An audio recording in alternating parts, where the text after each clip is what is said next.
નમસ્તે મિત્રો, હું પ્રતિક પટેલ અને આજે આપણે વાત કરીશું દેહ કોષ્ઠ વિશે.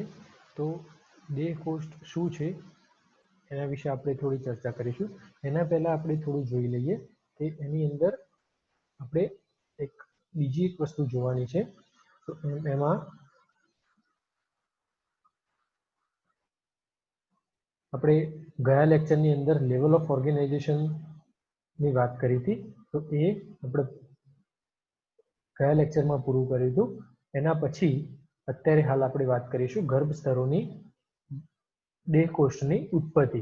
દેહકોષ્ઠની ઉત્પત્તિ એ આમ એટલું બધું ટફ વસ્તુ નથી, એટલું બધું ટફ ટોપિક નથી, પરંતુ જો તમે થોડું ધ્યાન રાખશો તો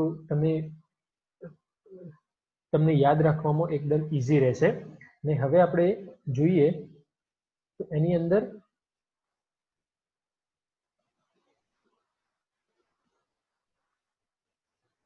આપણે જ્યારે દેહકોષ્ઠની વાત કરતા હોય ત્યારે સૌથી પહેલા જે પ્રાણી સજીવ છે એ પ્રાણી સૃષ્ટિને બે વિભાગોની અંદર વહેંચવામાં આવ્યા. એક વિભાગ છે જેનું નામ છે દેહકોષ્ઠધારી પ્રાણીઓ. બીજો વિભાગ હતો અદેહકોષ્ઠધારી પ્રાણીઓ. બરાબર. અદેહકોષ્ઠધારી પ્રાણીઓ અને દેહકોષ્ઠધારી પ્રાણીઓ, આ બંનેની અંદર કેવો તફાવત હતો? તો સૌથી પહેલા આપણે દેહકોષ્ઠ વસ્તુ શું છે એ સમજી લઈશું કે એક્ઝેક્ટ દેહકોષ્ઠની ડેફિનેશન શું હોય. તો એના માટે આપણે જોઈએ તો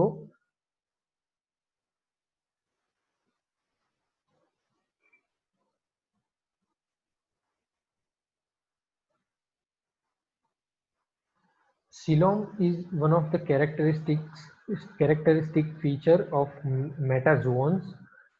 A true coelom is a body cavity formed during embryo development from 3 germ layers. The coelom is lined by mesodermal epithelium cells. The presence or absence of coelom is one of the criteria for classifying animals. શું કહેવા માંગે છે એ તમને કહું હું. તો જે તે સમયે એટલે કે જ્યારે ગર્ભ તૈયાર થતો હોય, જ્યારે બાળકનો જન્મ જ્યારે એની ઉત્પત્તિ થતી હોય, એટલે કે કોઈ એક ઝાયગોટ છે, જનનકોષ છે, ફલનકોષ છે. આ ફલનકોષની અંદરથી ધીરે ધીરે જ્યારે શરીર બનવાની શરૂઆત થતી હોય, તો આ શરીર બનવાની શરૂઆત થતી હોય એ સમય દરમિયાન એ જે શરીરની અંદર 3 સ્તરો તૈયાર થતા હોય, જે આપણે વાત કરી હતી. એક છે એક્ટોડર્મ, બીજું છે મિઝોડર્મ અને ત્રીજું એન્ડોડર્મ. આવા 3 લેયર્સ તૈયાર થાય, 3 સ્તરો તૈયાર થાય. તમે અહીંયા જોઈ શકો છો કે એ કેવા હોઈ શકે છે. સૌથી પહેલા આ જુઓ તો એની અંદર ઉપરનું જે સ્કિનની વાત કરી તો એ એક્ટોડર્મ છે. એના પછી જે મસલ્સ આપણા બોડીની અંદર હોય એ મિઝોડર્મ કહેવાય. અને એની અંદર જે એક કેવિટી જેવું બનતું હોય, એટલે એક ચોક્કસ એક નળી જેવું બનતું હોય, દાખલા તરીકે આપણું પાચન તંત્ર. બરાબર. તો પાચન તંત્ર શું હોય, એની અંદર આપણે બેઝિક વસ્તુ સમજીએ તો એ એક નળી જેવી રચના ધરાવતી હોય. મુખ ગુહાથી ઓપન થઈ, મુખ ગુહાથી દાખલ થઈ છેક આપણા મળદ્વાર સુધી એક લાંબી નળી જેવી રચના તૈયાર થતી હોય. તો આ જે નળી જેવી રચના છે એનો જે અંદરનો ભાગ, અંદરની જે દિવાલ છે એને આપણે કહીશું એન્ડોડર્મ. હવે દેહકોષ્ઠ શું છે એ વાત કરીએ તો દેહકોષ્ઠ એ એક મિઝોડર્મ અને એન્ડોડર્મ, એટલે કે મધ્યસ્તર અને અંતઃસ્તર, આ બંને વચ્ચે એક ખુલ્લી જગ્યા જેવી રચના થતી હોય, એટલે કે પોલાણ સર્જાતું હોય. આ પોલાણને આપણે શું કહીશું? દેહકોષ્ઠ. બરાબર. તો આ જે પોલાણની રચના થાય છે એને આપણે દેહકોષ્ઠ કહીશું. એને બીજી ભાષામાં આપણે બોડી કેવિટી તરીકે પણ ઓળખતા હોઈએ છીએ. તો સૌથી પહેલા જ્યારે પ્રાણી સૃષ્ટિની જ્યારે વાત કરવામાં આવે ત્યારે પ્રાણી સૃષ્ટિને બે ભાગોની અંદર સમગ્ર પ્રાણી સૃષ્ટિને બે વિભાગોની અંદર વિભાજિત કરી દેવામાં આવી. એક દેહકોષ્ઠધારી પ્રાણીઓ, બીજું અદેહકોષ્ઠધારી પ્રાણીઓ. તો એને આપણે અંગ્રેજીની અંદર એવું કહીશું કે સિલોમેટ્સ અને એસિલોમેટ્સ. સિલોમેટ્સ એટલે કે દેહકોષ્ઠધારી પ્રાણીઓ, જ્યારે એસિલોમેટ્સ એટલે કે અદેહકોષ્ઠધારી પ્રાણીઓ. તો આવા સજીવોની અંદર આપણે જોયું કે આવા સજીવો કેવા હોય તો એમની અંદર 3 સ્તરો આવેલા હોય. અદેહકોષ્ઠધારી પ્રાણીઓ છે એમની અંદર જરૂરી નથી કે 3 સ્તરો આવેલા હોય. જો એ 3 સ્તરો ના આવેલા હોય તો એ અદેહકોષ્ઠધારી પ્રાણીઓ તરીકે આપણે ઓળખશું. હવે આ જે સિલમની જે રચના થઈ, આ જે દેહકોષ્ઠની જે રચના થઈ, એ દેહકોષ્ઠને ફરીથી દેહકોષ્ઠધારી પ્રાણીઓને 3 વિભાગોની અંદર વહેંચવામાં આવે. સૌથી પહેલા શું થયું, શરૂઆતના સમયગાળાની અંદર એને 2 જ વિભાગોની અંદર વહેંચવામાં આવ્યા. એક દેહકોષ્ઠધારી પ્રાણીઓ અને બીજું અદેહકોષ્ઠધારી પ્રાણીઓ.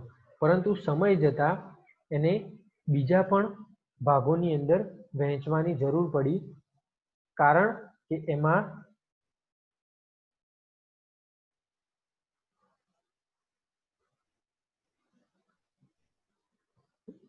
ઘણા એવા સજીવો હતા જે ફક્ત અપવાદ રૂપે રહેતા હતા અને એ અપવાદના લીધે એમને અદેહકોષ્ઠધારી પ્રાણીઓની અંદર મૂકવા કે દેહકોષ્ઠધારી પ્રાણીઓની અંદર મૂકવા, આ એક સૌથી મોટો પ્રશ્ન ઉત્પન્ન થતો હતો. એના લીધે બીજા એની અંદર ભાગો પાડવામાં આવ્યા. તો એની અંદર જોઈએ તો સૌથી પહેલા હતું અદેહકોષ્ઠ એટલે કે એસિલોમ. એના પછી કૂટદેહકોષ્ઠ એટલે કે એને સ્યુડોસિલોમ એટલે કે એક સિલોમ જેવી રચના, દેહકોષ્ઠ જેવી રચના તો તૈયાર થાય, પરંતુ એની અંદર એ જે દેહકોષ્ઠની રચના તૈયાર થાય એ હકીકતમાં દેહકોષ્ઠ નહીં, એ ફક્ત નાનું પોલાણ જેવી જ રચના હોય અને એને પછી આપણે કૂટદેહકોષ્ઠ તરીકે ઓળખવામાં આવે. એના પછી સાચો દેહકોષ્ઠ એટલે કે યુસિલોમ એટલે કે એને આપણે સિલોમેટ્સ તરીકે ઓળખીએ છીએ. અને આના પછી બીજો એક દેહકોષ્ઠની રચના થઈ જેને આપણે રુધિર ગુહા તરીકે ઓળખીએ છીએ. આને આપણે અંગ્રેજીની અંદર હિમોસિલોમ તરીકે પણ ઓળખીએ છીએ. હવે આને આપણે સ્ટેપ બાય સ્ટેપ જોઈશું કે અદેહકોષ્ઠી કોને કહેવાય, દેહકોષ્ઠી કોને કહેવાય, કૂટદેહકોષ્ઠી કોને કહેવાય ને રુધિર ગુહા કોને કહેવાય, એ આપણે જોઈએ. તો એમાં સૌથી પહેલા અદેહકોષ્ઠી. તો કેટલાક પ્રાણીઓમાં શરીર દિવાલ અને પાચન નળી વચ્ચેનો ભાગ ખાલી ન હોતા મૃદુતક પેશીઓથી ભરેલો હોય છે, જેથી દેહકોષ્ઠ જોવા મળતી નથી. તો આવી રચના ધરાવતા પ્રાણીઓને અદેહકોષ્ઠધારી પ્રાણીઓ કહેવામાં આવે છે. તો આ એકદમ બેઝિક વસ્તુ છે. જે પ્રાણીઓની અંદર દેહકોષ્ઠ એટલે કે પોલાણ જોવા ન મળતું હોય એવા પ્રાણીઓની આપણે શું કહીશું, અદેહકોષ્ઠધારી પ્રાણીઓ. એટલે કે એમની અંદર દેહકોષ્ઠની રચના તો જોવા મળે, પરંતુ એ દેહકોષ્ઠની જગ્યાએ શું આવેલું હોય તો મૃદુતક પેશી અથવા તો બીજા કોઈ સ્નાયુઓ એની અંદર આવેલા હોય, જેના લીધે એને આપણે દેહકોષ્ઠ જેવી રચનાની વ્યાખ્યામાં મૂકી શકીશું નહીં. એના માટે વૈજ્ઞાનિકોએ એને અદેહકોષ્ઠ તરીકે ઓળખ્યું અને પછી એ જે પ્રાણીઓ આવા પ્રકારનું રચના ધરાવતા હતા એમને અદેહકોષ્ઠધારી પ્રાણીઓ તરીકે ઓળખવામાં આવ્યા. હવે એના પછી બીજું આવ્યું કૂટદેહકોષ્ઠ. તો કૂટદેહકોષ્ઠ ધરાવતા જે પ્રાણીઓ હતા, તો આની જે અદેહકોષ્ઠી પ્રાણીઓ છે એની અંદર આપણે પૃથુકૃમિ સમુદાયના જે પણ સજીવો છે એને આપણે અદેહકોષ્ઠધારી પ્રાણીઓમાં મૂકીશું. આના પછી આવ્યું કૂટદેહકોષ્ઠ. તો કૂટદેહકોષ્ઠ જે છે એ કેટલાક પ્રાણીઓમાં શરીર દિવાલ અને પાચન માર્ગ વચ્ચે આવેલ ગુહા ખોટી શરીર ગુહા તરીકે ઓળખાય છે. આ ગુહા બહારની તરફ સ્નાયુ સ્તરથી અને અંદરની તરફ ક્યુટિકલથી આવૃત હોય છે, જ્યારે દેહકોષ્ઠીય અધિસ્તરનો સંપૂર્ણ અભાવ હોય છે. તો આ ખોટી ગુહા કૂટદેહ કોષ્ઠીય પ્રવાહીથી ભરેલી હોય, જેમાં કૂટદેહ કોષ્ઠીય કોષો તરીકે ઓળખાતા અમીબા જેવા કોષો આવેલા હોય. આવી રચના ધરાવતા પ્રાણીઓનો કૂટદેહ કોષધારી પ્રાણીઓ તરીકે ઓળખવામાં આવે છે. તો બેઝિક વસ્તુ આની અંદર આપણે સમજી લઈએ તો એની અંદર શરીર ગુહા તો આવેલી હોય, પરંતુ એ શું હોય તો એને જે અધિસ્તરની આપણે વાત કરી, જે લેયર્સ વાત કરી, તો આ જે લેયર્સ એની અંદર જોવા મળતા નથી. અને એમનું જે આ ગુહા બહારની બાજુથી સ્નાયુ સ્તરથી, જ્યારે અંદરની બાજુથી ક્યુટિકલથી આવૃત હોય, જેના લીધે આપણે એને કૂટદેહ કોષ્ઠ એને સાચું દેહ કોષ્ઠની વ્યાખ્યામાં આપણે મૂકી શકીશું નહીં. અને આ જે ખોટી ગુહા છે એ સંપૂર્ણ રીતે પ્રવાહીથી ભરેલી હોય. ખાસ ધ્યાન રાખજો, જે દેહ કોષ્ઠ આટલું જે હું બોલું એટલું તમે લખી શકો છો. તો સર્વપ્રથમ એક વસ્તુ, તો જે સજીવો, કેટલાક પ્રાણીઓના શરીરની દિવાલ જે છે એ શરીર દિવાલ અને પાચન માર્ગની વચ્ચે ખોટી શરીર ગુહા આવેલી હોય, અને આ જે ખોટી શરીર ગુહા છે એની બહારની બાજુએ સ્નાયુ સ્તર, જ્યારે અંદરની બાજુ ક્યુટિકલનું આવરણ આવેલું હોય. અને આ જે દેહ કોષ છે એની અંદર અધિસ્તર આવેલું હોતું નથી, જેના લીધે એને આપણે કૂટદેહ કોષ્ઠ તરીકે ઓળખીએ છીએ. અને આ જે ખોટી ગુહા છે એ સંપૂર્ણ રીતે પ્રવાહીથી ભરેલી હોય. તો અને એની અંદર આવા જે સજીવો છે એ સજીવોને આપણે શું કહીશું? કૂટદેહ કોષ્ઠધારી સજીવો કહીશું. તો એનું એક્ઝામ્પલ છે સૂત્રકૃમિ સમુદાયના જેટલા પણ પ્રાણીઓ છે એ બધા કૂટદેહ કોષ્ઠધારી પ્રાણીઓની અંદર આવે છે. હવે તમે અહીંયા જોઈ શકો છો, તો શરીર દિવાલ સૌથી બહારની બાજુએ, એના પછી એક પાચન માર્ગ એટલે કે બોડી કેવિટીની જે આપણે વાત કરીએ તો એ જે પાચન માર્ગ છે એ પાચન માર્ગ એક નળી જેવી રચના, એક ગટની રચના તૈયાર કરશે. હવે આ બંનેની વચ્ચે સંપૂર્ણ રીતે પ્રવાહીથી ભરેલું જગ્યા હશે, અને એની અંદર કૂટદેહ કોષ્ઠીય કોષો પણ આવેલા હશે, જે અમીબા જેવી રચના ધરાવતા હશે. તો એના લીધે આપણે એને શું કહીશું? કૂટદેહ કોષ્ઠધારી પ્રાણીઓ તરીકે ઓળખીશું. આના પછી વાત કરીએ આપણે સાચો દેહ કોષ્ઠ એટલે કે સિલોમ, અથવા તો એને આપણે યુસિલોમ તરીકે પણ ઓળખીએ છીએ. તો પ્રાણીની શરીર દિવાલ અને પાચન માર્ગ વચ્ચેની ગુહા એ સાચો દેહ કોષ્ઠ તરીકે ઓળખાય છે, જે દેહ કોષ્ઠીય અધિસ્તરથી આવૃત હોય અને દેહ કોષ્ઠ નલિકા, જનન નલિકા, ઉત્સર્ગિકા બહારની તરફ ખુલે. તો દેહ કોષ્ઠીય અધિસ્તરમાંથી જનનપિંડો વિકાસ પામે. આ ગુહા દેહ કોષ્ઠ જળ તરીકે ઓળખાતા પ્રવાહીથી ભરેલી હોય, જેમાં અમીબા જેવી રચના ધરાવતા દેહ કોષ્ઠીય કોષો આવેલા હોય. અને સાચો દેહ કોષ ધરાવતા પ્રાણીઓને દેહ કોષધારી પ્રાણીઓ તરીકે ઓળખવામાં આવે છે. તો સૌથી પહેલા તો આપણે એ જોઈએ તો જે કૂટદેહ કોષધારી પ્રાણીઓ હતા એમની અંદર જે શરીર દિવાલ અને પાચન માર્ગ વચ્ચે ખોટી ગુહા આવેલી હતી, જ્યારે આમની અંદર એ ગુહા સાચી અને એની અંદર ફક્ત પોલાણ જ હોય છે. અને એમની જે દેહ કોષ્ઠીય રચના છે, એમના જે અંદરનું સ્તર છે એ શેના દ્વારા આવૃત હોય? તો અધિસ્તર દ્વારા આવૃત હોય છે. બરાબર. એના પછી દેહ કોષ નલિકા, જનન નલિકાઓ અને ઉત્સર્ગિકાઓ દ્વારા ક્યાં ખુલે? બહાર ખુલે. એટલે કે આ જે દેહ કોષ નલિકાઓ છે, બરાબર, તો આ દેહ કોષ નલિકાઓ એ કોના દ્વારા બહાર ખુલશે? તો જનન નલિકાઓ અને ઉત્સર્ગિકાઓ દ્વારા બહાર ખુલશે.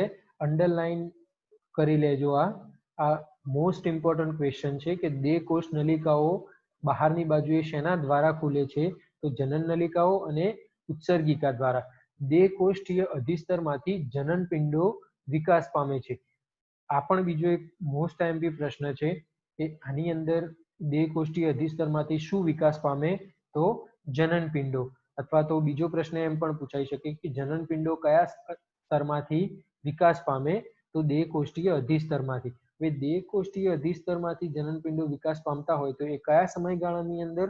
તો જ્યારે નવો ગર્ભ તૈયાર થતો હોય એ સમયગાળાની અંદર દેહકોષ્ઠીય અધિસ્તરમાંથી જનનપિંડો વિકાસ પામતા હોય છે. આ જે ગુહા દેહકોષ્ઠ જળ તરીકે ઓળખાતા પ્રવાહીથી ભરેલી હોય છે. આની અંદર પણ પ્રવાહી તો હોય જ છે, પરંતુ એ જે પ્રવાહી છે એ પ્રવાહીને આપણે શું નામ આપીશું? દેહકોષ્ઠ જળ. તો દેહકોષ્ઠ જળ એ ક્યાં આવેલું હોય? તો જે શરીર દિવાલ અને પાચન માર્ગની વચ્ચે જે દેહકોષ્ઠ આવેલું હોય છે, આ દેહકોષ્ઠ કયા પ્રવાહીથી ભરેલું હોય? તો દેહકોષ્ઠ જળ તરીકે ઓળખાતા પ્રવાહીથી ભરેલું હોય છે, જેમાં અમીબા જેવી રચના ધરાવતા દેહકોષ્ઠીય કોષો આવેલા હોય. સાચો દેહકોષ્ઠ ધરાવતા પ્રાણીઓને દેહકોષ્ઠધારી પ્રાણીઓ તરીકે ઓળખવામાં આવે છે. આની અંદર પણ અમીબા જેવી રચના ધરાવતા દેહકોષ્ઠીય કોષો આવેલા હોય અને આવા જે પ્રાણીઓ છે એ પ્રાણીઓને આપણે શું કહીશું? દેહકોષ્ઠધારી પ્રાણીઓ તરીકે ઓળખીશું. આની અંદર કયા કયા સજીવોનો સમાવેશ થતો હોય છે? તો એક નુપુરક, સંધિપાદ, મૃદુકાય, શૂળત્વચી, મેરુદંડી વગેરે સજીવોનો આની અંદર સમાવેશ થાય છે.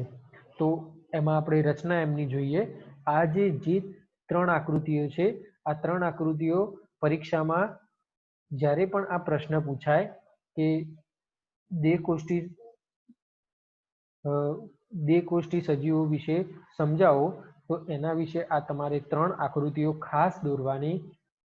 હવે શરીર દિવાલ, સૌથી પહેલા આપણે આની વાત કરીએ તો શરીર દિવાલ, એના પછી દેહકોષ્ઠીય અધિસ્તર, અહીંયા મિસ્ટેક છે, દેહકોષ્ઠીય અધિસ્તર, એના પછી જનનપિંડોનો વિકાસ, એના પછી ઉત્સર્ગિકા, જનનનલિકા, જનનછિદ્ર, પાચન માર્ગ, એના પછી વચ્ચેની આપણે વાત કરીએ તો આ જે ભાગ છે એ દેહકોષ્ઠ રહેલો છે અને આ દેહકોષ્ઠીય કોષો અમીબા જેવી રચના ધરાવતા પણ એની અંદર આવેલા હોય અને આ જે વિસ્તાર છે એ વિસ્તારની અંદર જે પ્રવાહી ભરેલું હોય એને આપણે શું કહીશું?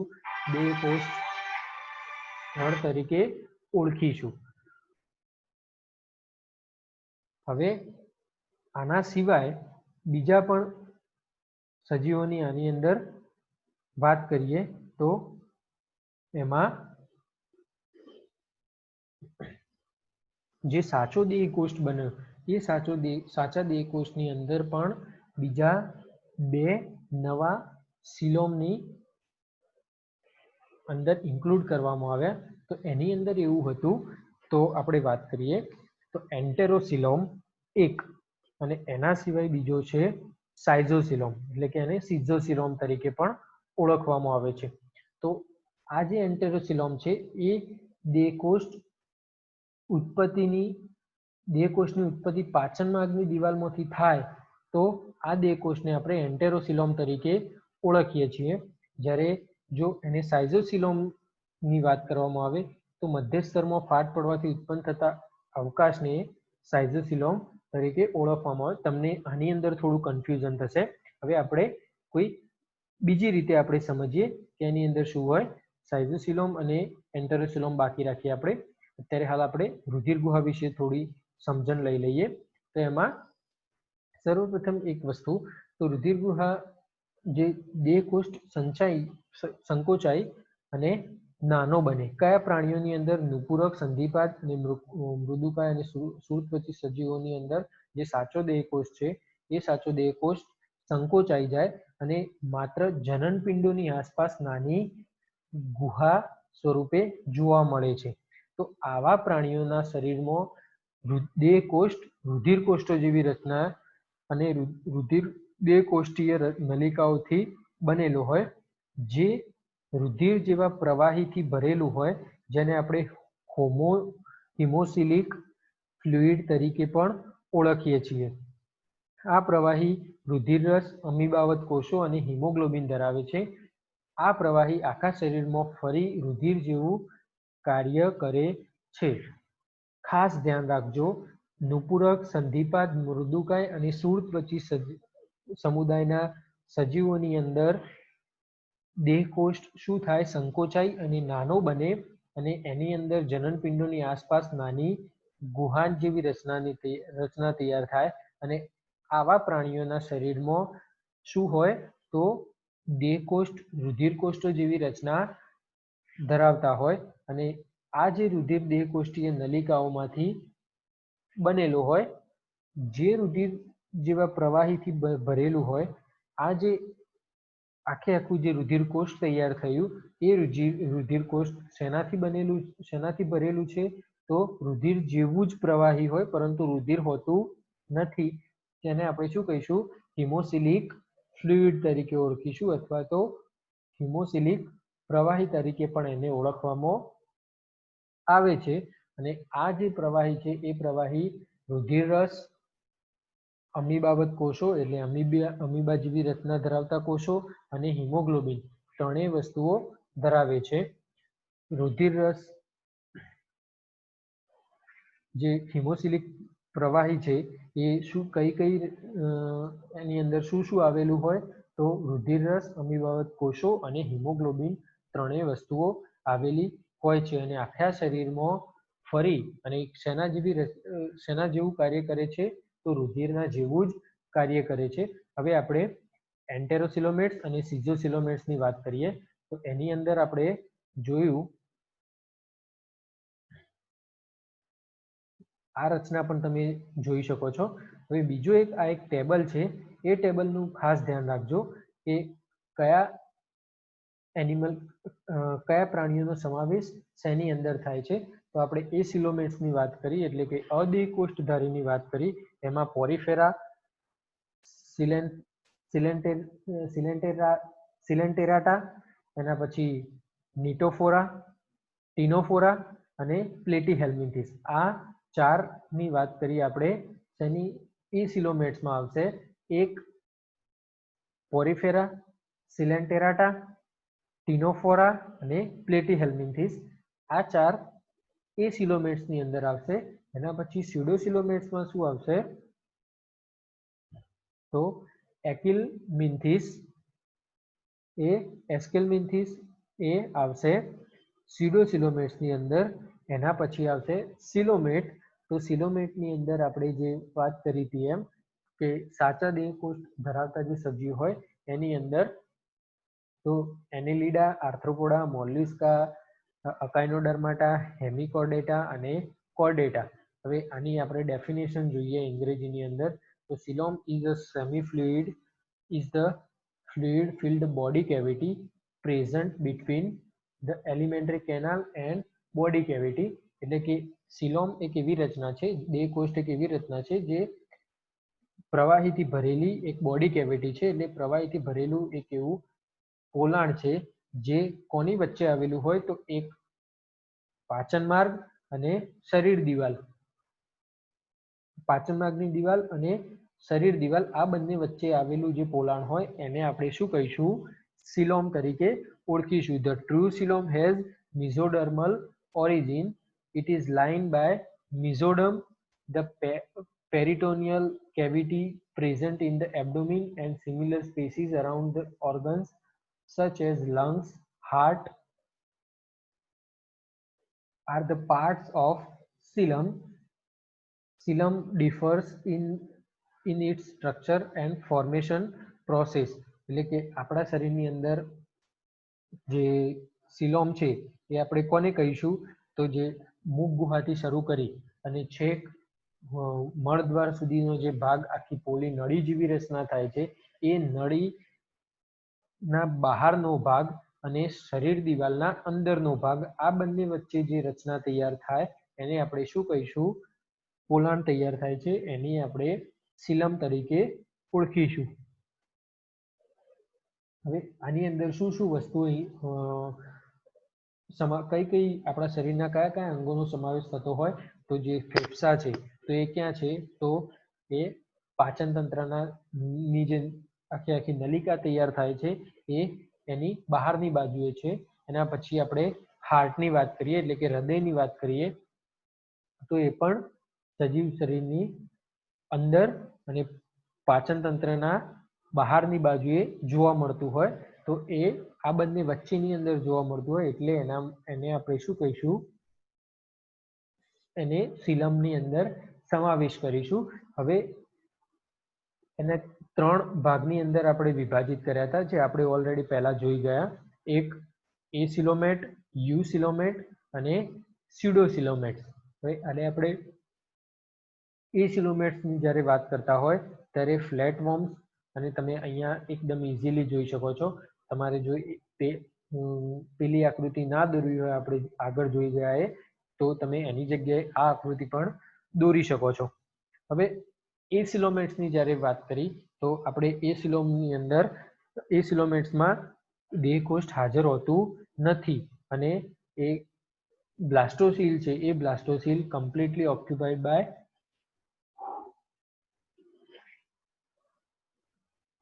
એટલે કે એની અંદર જે વચ્ચે મધ્યસ્તર આવેલું હોય એ મધ્યસ્તર સમગ્ર બ્લાસ્ટોસીલ, આખું જે બ્લાસ્ટોસીલ છે એટલે કે આખું જે પોલાણ છે એ પોલાણ કોના દ્વારા કવર થયેલું હોય? તો મિઝોડમ દ્વારા કવર થયેલું હોય છે. એના પછી પોરીફેરા, સિલેન્ટેરાટા અને પ્લેટીહેલ્મિન્થિસ એટલે કે ફ્લેટ વર્મ્સ આના ઉદાહરણો છે. એના પછી એવી જ રીતે સ્યુડોસિલોમેટ અને એસિલોમેટ. એના પછી નવા બે આની અંદર શબ્દો આવે છે, એક પ્રોટોસ્ટોમ્સ અને બીજું ડ્યુટેરોસ્ટોમ્સ. પ્રોટોસ્ટોમ્સ અને ડ્યુટેરોસ્ટોમ્સ છે એ કોના આધારે નામ પડ્યા? તો સિઝોસિલોમ અને એન્ટેરોસિલોમના આધારે નામ પડ્યા, જે આપણે થોડી ડીપમાં વાત કરીશું. તો હવે આપણે જોઈએ તો enterocoelomates are further divided into eucoelomates are further divided into 2 protostomes and deuterostomes on the basis of different embryonic development. હવે આપણે પ્રોટોસ્ટોમ્સની જ્યારે વાત કરતા હોય ત્યારે પ્રોટોસ્ટોમમાં એક વસ્તુ તમારે ખાસ ધ્યાન રાખવાનું કે જો જ્યારે પણ ગેસ્ટ્રુલેશનનો સમયગાળો હોય, ગેસ્ટ્રુલા અવસ્થા જ્યારે આપણે ગર્ભ વિકાસની જ્યારે વાત કરતા હોય ત્યારે ગર્ભ વિકાસની અંદર તમે આગળ જોશો તો એમાં અલગ અલગ અવસ્થાઓ આવશે. મોરુલા અવસ્થા, બ્લાસ્ટુલા અવસ્થા, ગેસ્ટ્રુલા અવસ્થા, આવી અલગ અલગ અવસ્થાઓ આવશે. તો આ અવસ્થાઓ જે આવતી હોય એની અંદર ગેસ્ટ્રુલા અવસ્થા જે છે એમાં એક નવી રચના આવતી હોય છે, આર્કેન્ટેરોન. આપણે એને શું કહીશું? આર્કેન્ટેરોન. બરાબર. આ જે આર્કેન્ટેરોન છે એ આર્કેન્ટેરોન જે ખાંચ પડશે, આ જે ખાંચ તૈયાર થઈ અને આ ખાંચમાંથી જો આગળ મુખનો ભાગ તૈયાર થશે, સર્વપ્રથમ જો મુખનો ભાગ તૈયાર થશે તો એ જે રચના તૈયાર થશે એ રચના ધરાવતા જે સજીવો છે એ સજીવોને આપણે શું કહીશું? પ્રોટોસ્ટોમ્સ તરીકે ઓળખીશું. કયા સજીવો? પ્રોટોસ્ટોમ્સ. જો આર્કેન્ટેરોનની જે ખાંચ તૈયાર થાય છે એ ખાંચમાંથી મુખ ગુહાનો ભાગ એટલે કે અગ્રભાગ, સજીવ શરીરનો અગ્રભાગ તૈયાર થશે તો એને આપણે પ્રોટોસ્ટોમ કહીશું. અને જો એ જે ભાગ છે એ ભાગ મળદ્વાર બાજુથી શરૂઆત થશે, એ ભાગમાંથી મળદ્વાર બનવાની શરૂઆત થશે એટલે કે પશ્વ ભાગ, શરીરનો પશ્વ ભાગ જો બનશે તો એને આપણે શું કહીશું? ડ્યુટેરોસ્ટોમ તરીકે ઓળખીશું. પ્રોટોસ્ટોમ્સ અને ડ્યુટેરોસ્ટોમ્સ. પ્રોટોસ્ટોમ્સ એટલે કોને કહેવાય?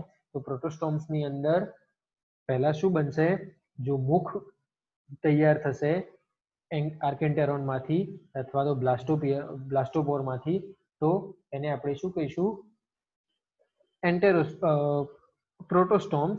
અને જો એનસનો ભાગ એટલે કે મળદ્વાર બનશે તો એને આપણે કહીશું શું કહીશું? આને આપણે ડ્યુટેરોસ્ટોમ્સ. હવે આટલું તો આપણને ખબર પડી. હવે આપણે સિઝોસિલોમેટ્સ અને એન્ટેરોસિલોમેટ્સ ની વાત કરીએ.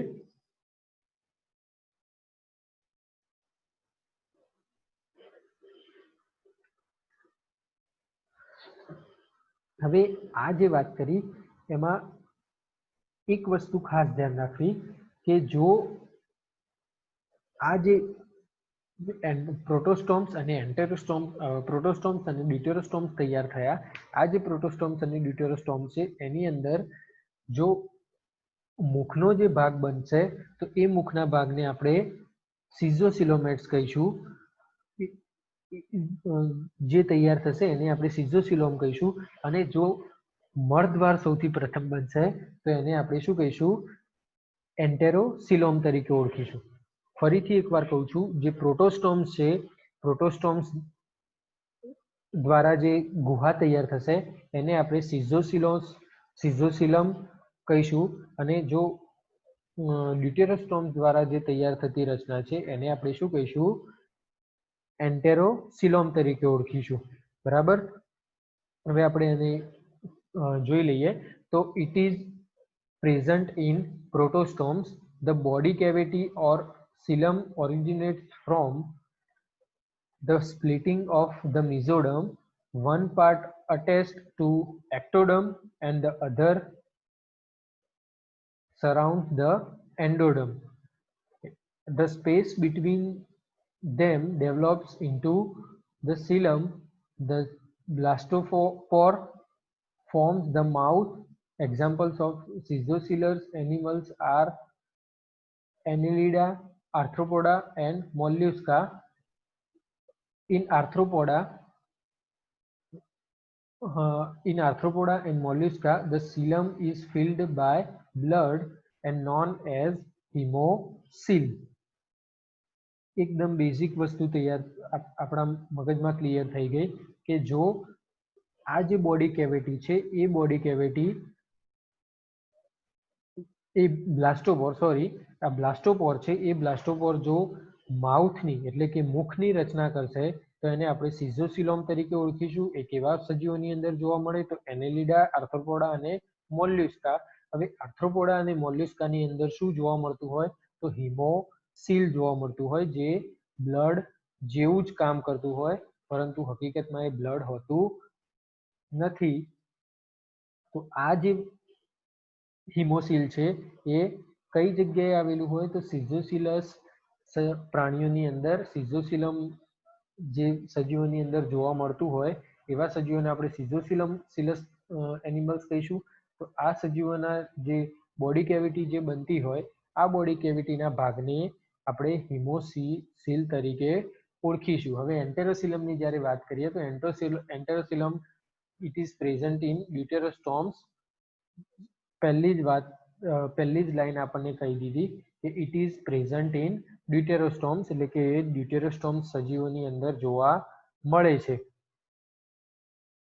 The xylem is formed from the fusion of internal outgrowth of archenteron that pinches off and fuses together to form xylem lined by mesoderm. Examples of enterocoelous animals are echinodermates and chordates. તો જે આર્કેન્ટેરોન નો જે ભાગ છે, આર્કેન્ટેરોનના ભાગની જે ખાંચ તૈયાર થશે એની અંદર જે બ્લાસ્ટોપોર છે એ જો એનસનો ભાગ બનાવશે એટલે કે મળદ્વારનો જે ભાગ બનાવશે તો એ સજીવ છે એ સજીવને આપણે શું કહીશું? એન્ટેરોસિલસ સજીવ.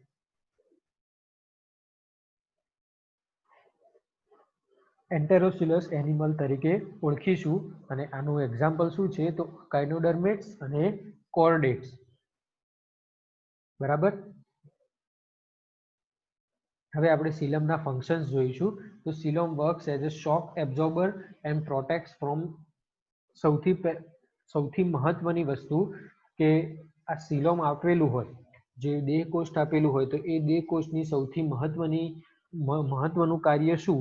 તો કે આપણા શરીરની અંદર જે શોક લાગે છે, સપોઝ આપણે કોઈ જગ્યાએથી બાઇક લઈને જતા હોય અથવા તો ગાડી લઈને જતા હોય તો આપણને ખબર છે કે કોઈ બમ્પ અથવા જમ્પ આવે તો આપણી ગાડી ઊંચી નીચી થાય છે.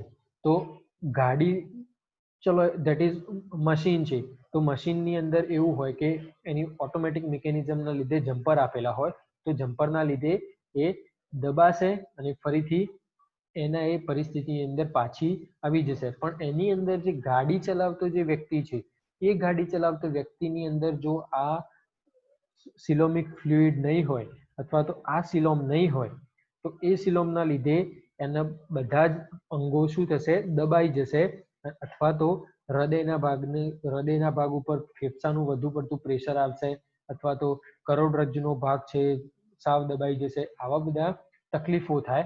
એટલા માટે પ્રકૃતિએ આપણા શરીરની અંદર આવી એક રચના ગોઠવી જેને આપણે શું કહીએ છીએ, સિલોમ. તો અને બીજા પણ ઘણા બધા જે મિકેનિકલ શોક આવતા હોય. મિકેનિકલ શોક એટલે કે આપણા શરીરની અંદર આપણે અચાનક જ દોડીએ છીએ, બરાબર. તો દોડતા અચાનક જ કોઈ સામે ગાય આવી અથવા કંઈ પણ વસ્તુ થયું તો આપણે અચાનક જ ઊભા થઈ જઈએ છીએ. તો તરત જ આપણી બોડી એના ઉપર રિસ્પોન્ડ કરવાનું શરૂ કરશે અને આપણી બોડીને જે અચાનક જ શોક લાગ્યો છે એ અચાનક શોકથી આપણને રોકી શકશે. તો આવી પરિસ્થિતિઓમાં સિલમની જે એને જે રોલ પરફોર્મ કરવાનો છે, એને જે ભાગ ભજવવાનો છે એ બહુ સારી રીતે ભજવે છે. એટલા માટે એનો આપણા શરીરની અંદર ખૂબ જ જરૂર છે. એના પછી એ હાઇડ્રોસ્ટેટિક સ્કેલેટન જેવી રચના તૈયાર થશે. હાઇડ્રોસ્ટેટિક એટલે કે પ્રવાહી સ્વરૂપનું એક આખું હાડપિંજર બનાવશે આપણા શરીરની અંદર. પ્રવાહી સ્વરૂપનું હાડપિંજર એટલે કે, તો આપણે વાત કરીએ તો જે એક્ઝોસ્કેલેટન જે તૈયાર થાય છે એ સ્કેલેટન એ આપણા શરીરનું હાડકાનું બનેલું છે. તો આના સિવાય પણ મદદરૂપ થવા હાઇડ્રોસ્ટેટિક સ્કેલેટન એ આપણા શરીરમાં ખૂબ જ મહત્વનો ભાગ ભજવે છે. અને એ શેની અંદર ભાગ ભજવે, તો જ્યારે લોકોમોશનની પ્રક્રિયા હોય, બરાબર, એક જગ્યાએથી બીજી જગ્યાએ જવાની પ્રક્રિયા હોય, તો આ બધી વસ્તુઓની અંદર આ એક આપણી બોડીને એક ચોક્કસ પ્રકારનો એક શેપ પણ આપવાનું કામ કરે છે. આના પછી સિલોમોસાઇટ cells that either float freely and in the phloem or attached to the wall support the immune system. Support the immune system by initiating humoral immune response and phagocytes.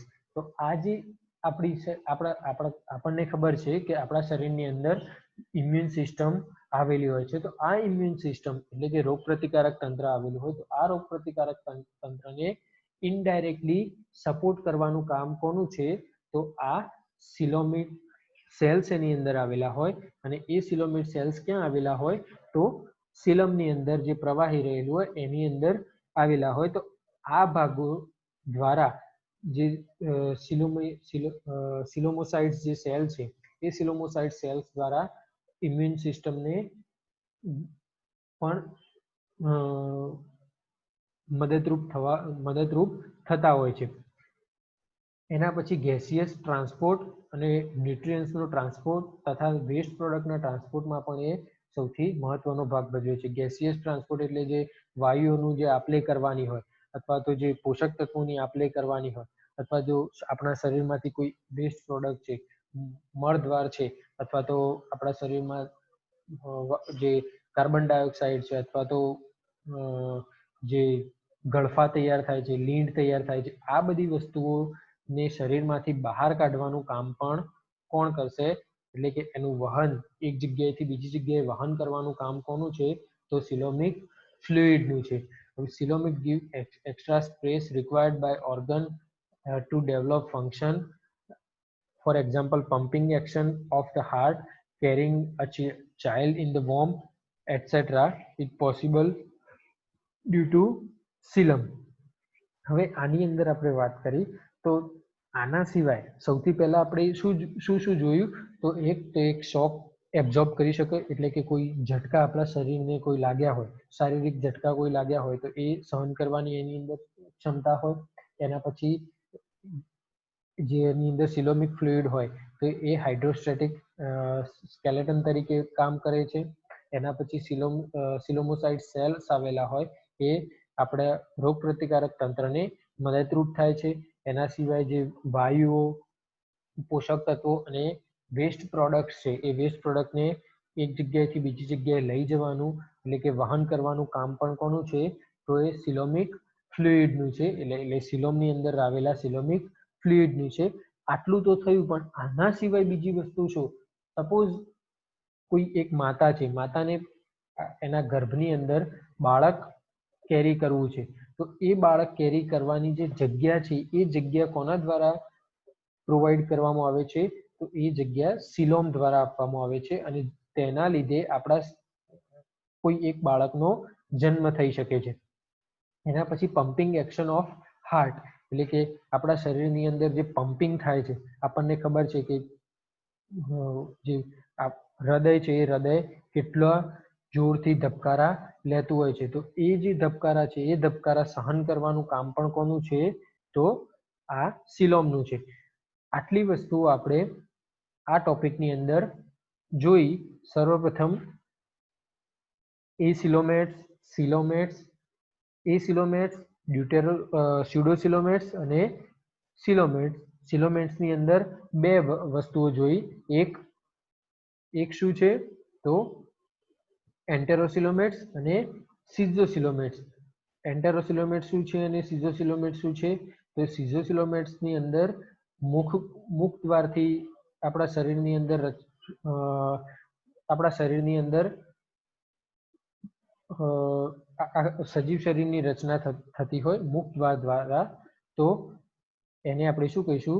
સિઝોસિલોમેટ્સ. એટલે કે જે આર્કેન્ટેરોન બને છે, આર્કેન્ટેરોનની જે ખાંચ છે, ખાંચની રચના સર્વપ્રથમ મુખ દ્વારથી થતી હોય તો એને આપણે સિઝોસિલોમેટ્સ કહીશું, અને જો મળદ્વારથી થતી હોય તો એને આપણે એન્ટેરોસિલોમેટ્સ કહીશું.